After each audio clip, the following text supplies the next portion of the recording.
নমস্কার, নতুন ভিডিওতে আপনাদের সকলকে স্বাগত। তো আজকের এই ভিডিওটা হতে চলেছে আমাদের বাংলা রিভিউ কমিউনিটির একজন, নামটা পরে আপনাদেরকে জানাচ্ছি। তিনি তার ভিডিওতে বক্তব্য রাখলেন বুমেরাংয়ের ট্রেলারটাকে নিয়ে, যে ট্রেলারটা প্রথমে খুব সুন্দরভাবে কাটা হয়েছে, যার ফলে অডিয়েন্স যাতে এই গল্পটাকে সেরকমভাবে গেস করতে না পারে যে গল্পটা কীভাবে কাটা হয়েছে। আর আরেকটা বিষয় হচ্ছে যে বুমেরাংয়ের যে এই যে কমেডিটা, এই কমেডিটা প্রচণ্ড ক্লিশে হয়েছে এবং তিনি হিন্দি সিনেমার রেফারেন্স তুলে আনেন। প্রথমেই বলে রাখি, আমি কার কথা বলছি? আমি কথা বলছি রূপমস রিভিউ। আপনারা সকলেই জানেন, অগাধ জ্ঞান আছে, এই লাইনে তিনি অনেক দিন ধরে যুক্ত আছেন। প্রথমে বলে রাখি, এটা রিপ্লাই ভিডিও হতে পারে, কিন্তু সেটা একটা মার্জিতভাবে, একদম না তাকে কোনো রকম কাদা ছোড়াছুড়ি করা বা তাকে কোনো রকম অপমান করার কোনো উদ্দেশ্য আছে। প্রথমেই বলে রাখি যে হিন্দি সিনেমার ভাষার ক্ষেত্রে যখন কোনো কমেডি লাইন বা কোনো পাঞ্চ লাইন যখন যুক্ত হয়, সেগুলো কিন্তু আমরা খুব ভালো মতো এনজয় করি। ওই সমস্ত জায়গায় যে কোনো ক্লিশে ভাব আছে খুব কম পাওয়া যায়। এরকম গোলমাল সিনেমা যদি আপনারা দেখেন, গোলমাল সিরিজটা রোহিত শেঠির, এরকম প্রথম ১ নম্বর সিরিজ, ২ নম্বর সিরিজ কিন্তু খুব ভালো চলেছিল। তারপরে এই গোলমাল এগেন, গোলমাল রিটার্নস, যেখানে যেই জিনিসপত্রগুলো বা কমেডিগুলো, সেইগুলো কিন্তু এক ফোঁটাও হাসি প্রোভাইড করতে পারে না। এরকম প্রচুর সিনেমা আছে হিন্দিতে যেগুলো প্রচণ্ড ক্লিশে লাগে, মানে মানে গদগদে, মানে বিচ্ছিরি, শুনতে একদমই ভাল লাগে না। এবার চলে আসি আমাদের বাংলায়। বাংলায় যে সমস্ত বিবাহ সংক্রান্ত নিয়ে যেই সমস্ত কমেডিগুলো হয়ে গেছিলো, বিবাহ অভিযান বলুন, বিবাহ অভিযানটা ভালো হয়েছিল, আবার বিবাহ অভিযান, যেগুলো প্রচণ্ড ন্যাকামি লাগে।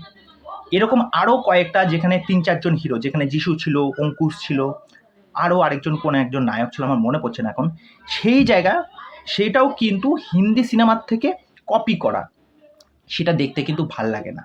বাংলায় মানে সত্যি কথা বলতে কয়টা সেরকম কমেডি সিনেমা আছে, আমি এই ৫-১০ বছরের রিসেন্ট টাইমের কথা বলছি।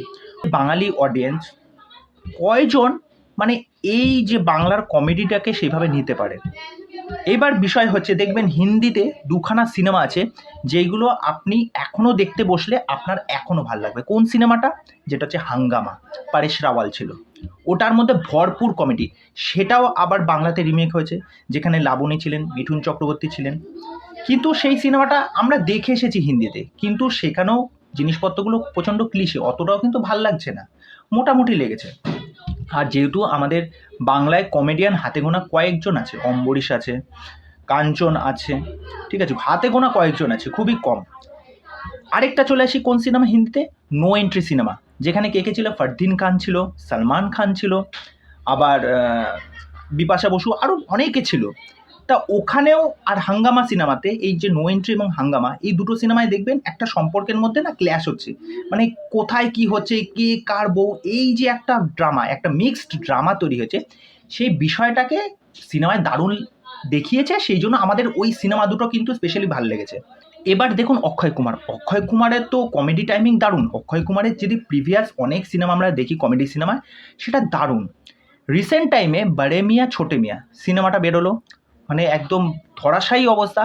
বড়ে মিয়াঁ ছোটে মিয়াঁতে দেখবেন কিছু কিছু পোর্শনে, যেখানে অক্ষয় কুমার তার কিন্তু প্রিভিয়াস সিনেমার কিছু কিছু অংশ কিন্তু সেই জায়গায় কিন্তু ঢোকানো হয়েছে, তার অ্যাক্টিভিটিগুলো, যেমন কি হেরাফেরিতে সেই এরকম কোমর ধরে দাঁড়ানো, ঠিক আছে, ওই জায়গাগুলো যখন হলে যখন এসেছে, পাবলিক কিন্তু সেই জায়গাগুলো এনজয় করেছে, কেননা ওইগুলো এক একটা আইকনিক মুমেন্ট, সেটা অক্ষয় কুমারের।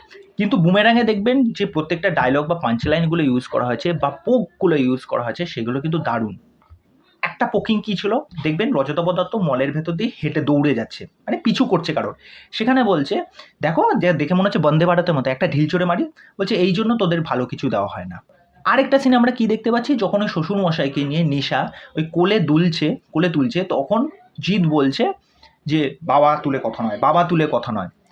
আরেকটা সময় কি বলছে, অম্বরীশ ওপর থেকে সেটা বলছে যে কচি বৌমার কোলে বুড়ো শ্বশুর তোলে, এই যে ছন্দ করে যে কথা, ঠিক আছে, এই যে প্রত্যেকটা সিনগুলো যে এসেছে প্রত্যেকটা জায়গায়, যখন দেখবেন এই যে নিশা এবং আরেকটি মেয়ে যখন ওই মুখোমুখি হবে, বাইক মানে স্কুটি এবং সাইকেল নিয়ে, তখন বলছে তোমাকে দেখে কেমন অদ্ভুত লাগছে, তোমার মনে হয় তারটা কাটা।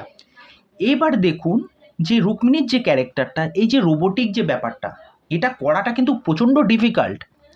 মানে এই যে মাথাটা নাড়াচ্ছে, এই যে চোখটা এরকম করে ঘোরাচ্ছে, ঠিক আছে, হাত পাগুলো এরকম স্টিক করে এই যে মুভমেন্টগুলো করা, এইগুলো কিন্তু যথেষ্ট কষ্টের। এবং সেটা ঠিকঠাক মতো ক্যামেরার সামনে সাবলীলভাবে করতে হবে, নইলে অডিয়েন্স কিন্তু এই জিনিসপত্রগুলোর সাথে কিন্তু রিলেট করতে পারবে না, তখন বলবে এটা ফেক হচ্ছে। কিন্তু এক ফোঁটা জায়গাও কিন্তু প্রত্যেকটা যে সমস্ত ক্যারেক্টার আছে বলুন, সেটা রজতাভ দত্ত বলুন, রুক্মিণী বলুন, জিৎ বলুন, সৌরভ বলুন, এই যে সৌরভের কোলে যখন রুক্মিণী যখন ঝাঁপিয়ে পড়বে, তখন সেই জায়গাটায় যখন বলবে যে বাবা এত বড় একজন আমাকে কাকু বলে ডাকছে, হ্যাঁ বলছে কি হয়েছে, কষ্ট হয়েছে কাকু, বলছে না তুমি বুঝবে না মা, ঠিক আছে। বাগানের একটা দৃশ্য দেখুন, যখন বলবে আমাকে জড়িয়ে ধরো, আমাকে চার্জ দাও, সেই জায়গায় বলছে তুমিও ওকেও চার্জ দাও, দেবচন্দ্রিমা যখন বলছে, আমরা তো জানি দেবচন্দ্রিমা একজন সিরিয়ালের অভিনেত্রী, কিন্তু সে যখন ওই কথাটা বলছে, সেই কথাটার মধ্যেও কিন্তু কিছুটা হলেও হাসি পাচ্ছে, ওই ক্যারেক্টারটাকে দেখে হাসি পাচ্ছে। সুতরাং আমার মনে হয় না যে এই ট্রেলারটা দেখে যে হাসি না পাওয়ার মতো, এরকম প্রচুর এরকম সিনেমা আছে যে আমরা অনেক পুরনো সিনেমা যেগুলো দেখতে এখনও পছন্দ করি, যদি সেই সিনেমাগুলোর মধ্যে যদি অবশ্যই কমেডি থাকে, তা এইটার মধ্যে সেই হতে পারে, সেই পুরনো ব্যাপার স্যাপার থাকতে পারে, কিন্তু এরকম পুরনো অনেক জিনিসপত্র থাকে যেগুলো দেখতে কিন্তু মজা লাগে। একটা দুটো জায়গায় হয়তো কিছুটা ক্লিশে লাগলেও লাগতে পারে, কিন্তু তাই বলে সম্পূর্ণ কমেডি একদম ক্লিশে একদমই না। সেটা সৌরভ দাসের একটা দুটো জায়গায় আমার একটু ক্লিশে লেগেছে, কিন্তু ওভারঅল যে ফান রাইড ছিল, যে কমেডিগুলো ছিল, যে পাঞ্চলাইনগুলো ছিল, প্রত্যেকটা জায়গায় সেগুলো দেখতে ভালো লাগছে। এবার ভিএফএক্সের কাজ বলুন বা অন্যান্য যে সমস্ত জিনিসপত্র বলুন, সেইগুলো খুব সুন্দর ডিজাইন করা হয়েছে। আমার এই ট্রেলারে বুমেরাঙের স্পেশালি এই যে কমেডি সেকশনটা, এটা আমার খুবই ভালো লেগেছে।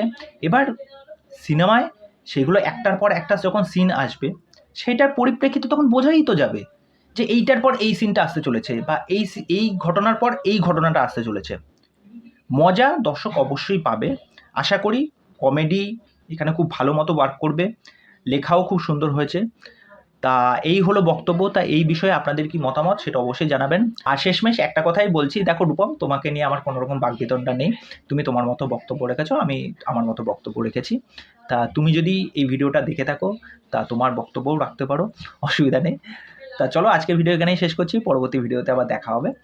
আর চ্যানেলে যারা প্রথমবার ভিজিট করতে এসেছেন তাদেরকে ওয়েলকাম, চ্যানেলে এসে আমার চ্যানেলটাকে সাবস্ক্রাইব করে দিয়ে এইভাবে আমার সাথে পাশে থাকবেন। নমস্কার।